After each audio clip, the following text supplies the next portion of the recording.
81 senators passed a vote of confidence on the Senate President and other presiding members of the Senate. This surprising move doused the tension in the Senate, which has been tense since the inauguration of the 8th Senate. But does this mean that the crisis in the Senate is dead and buried? We spoke with two federal lawmakers, one from the PDP and the other from the APC, to learn more. Well, like I told you, in the Senate, we have matured men and women, elder statesmen, people who have accomplished their who are accomplished men and women in different fields. And we knew that what happened was just we were trying to disagree to agree. And eventually, we were able to resolve our differences. We came together, voluntarily decided to elect a leadership that will allow stability in the Senate and that will give us a Senate that Nigerians and the world over will be happy with. As I speak to you now, we are united and we have decided to continue to sustain that decision. The Senate President, 81 senators already signed that motion. The middle of that motion, I'm aware that more senators expressed interest why they were not even consulted in the first place. They would have appended their signature to it. So, and when they put the question, when the Senate President put the question, there was no dissent. So the entire 109 senators, 108, excluding the Senate President, passed and signed to that vote of confidence. So for me, he is a popular Senate President. He is popular among his colleagues, and from what we have seen, he is committed and willing to take us to the next level. So we have a Senate now, and we will work irrespective of our political divides, irrespective of the political parties we're coming from. We'll work, we'll partner properly, constructively with the executive. I'm sure Nigerians will be very happy with the type of contribution the Senate will give. Any senator who is here today and does not know that the Senate has the powers under our Constitution, Section 60 in particular, to regulate its proceedings. There is no provision to allow external interference. And I'm sure that there is no court of competent jurisdiction that will accept to want to interfere or meddle into the activities of the Senate. We as senators, our major interest is to have peace, to have a very conducive atmosphere whereby we'll serve the Nigerian people, where we'll collaborate and support Mr. President to deliver on his promises to Nigerian people. Particularly with people from the APC side. We want to bring changes. We promise Nigeria changes.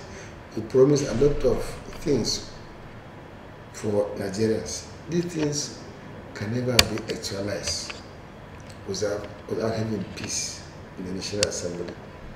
So all of us, you see, all 81 of us believe that if we come together, speak with one voice, it will go a long way in dousing the tension, the expected tension that you thought, or the crisis that you thought would happen on that day. That's the whole purpose, nothing. It's individual, everybody wants peace. And peace cannot be achieved without all of us coming together, rallying behind the leader, and then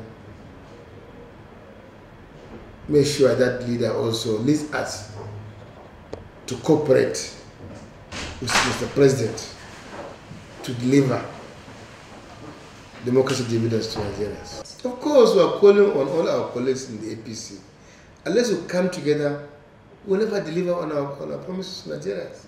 We are calling on all of us, all the senators, APC senators in particular, let us come together, collaborate, unify,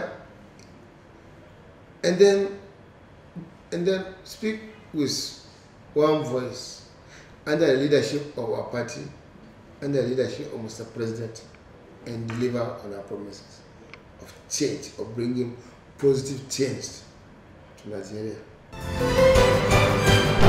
The emergence of Femi Gbajabiamila as House Majority Leader after months of infighting and horse trading was equally surprising.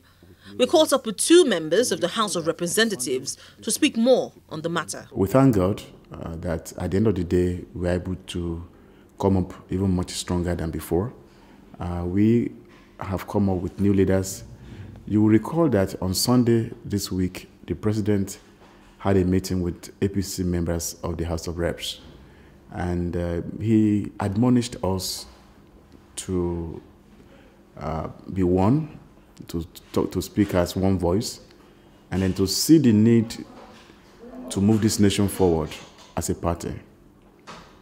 This president didn't do more than that, but as another statesman and president of this country, we saw that we all had to come together, not as a divided members of the same party, but as one, so as to be able to assist him also in the onerous task of moving this nation forward.